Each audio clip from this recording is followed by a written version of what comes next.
India गठबंधन की कुंडली पे मैं बात करता हूं, अभी करूंगा। उसके पहले दो बातें बोलना चाहता हूं। बंगाल जब जरूर। चला गया, बंगाल जब हार गए, भाजपा के कंट्रोल में जब बंगाल चला गया, तो अब मतलब पंजाब पे भाजपा कंट्रोल नहीं कर पाएगी, इस बात पे अब यकीन नहीं आता है। मैंने पिछले प्रोग्राम में कहा था, बड़ी कड़वी बात कही थी कि 39% सीपीएम का वोट शिफ्ट जो जिसमें 35% वोट शिफ्ट बीजेपी को करवा दिया गया, अगर और शून्य पे खुद आ गए ये लोग 57 सीटों से, तो आप समझिए कि खेल राजनीतिक तौर पे और फिर दूसरे तौर पे भी किस तरीके से हुआ।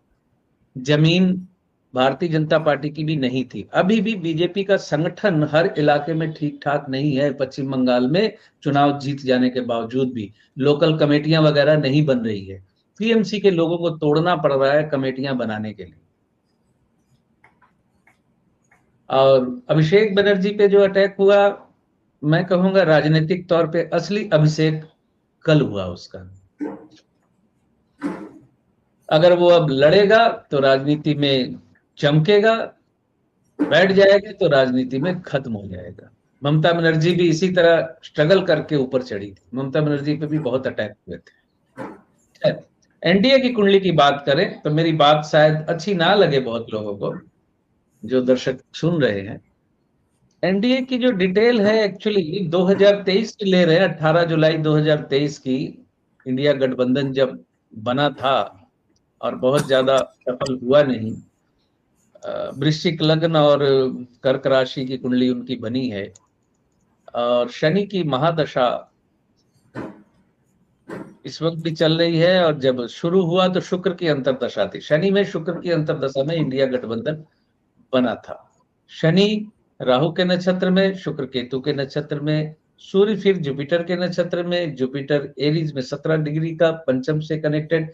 यानी मैं समझता हूं मुहूर्त कुंडली बहुत बेहतरीन इंडिया गठबंधन की बनी नहीं थी। इंडिया अलायंस की ये कुंडली गठबंधन की बहुत अच्छी कुंडली बनी नहीं। और अभी शनि में आपको 11 जून 2026 तक सूर्य है, उसके बाद Chandrama Mangal Rahu back to back. Rahu तक तो लोकसभा चुनाव हो जाएगा। चंद्रमा शनि के नक्षत्र में है।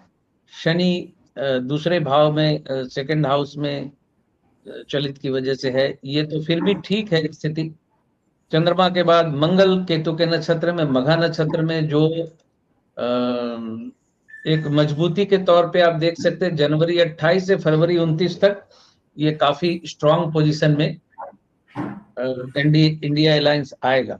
लेकिन मैं एक थोड़ी सी निराश करने वाली बात कर रहा हूं। एक सेकंड सर, सिर्फ एक सेकंड।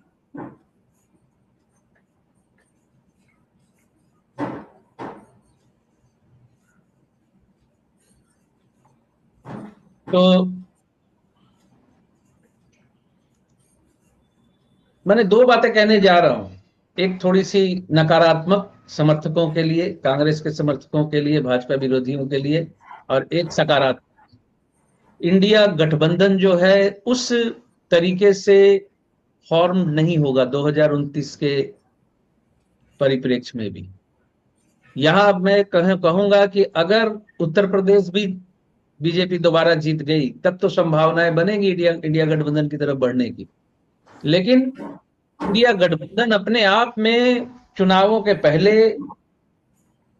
उतना मजबूत आपस में अलायंस इनका बनेगा नहीं।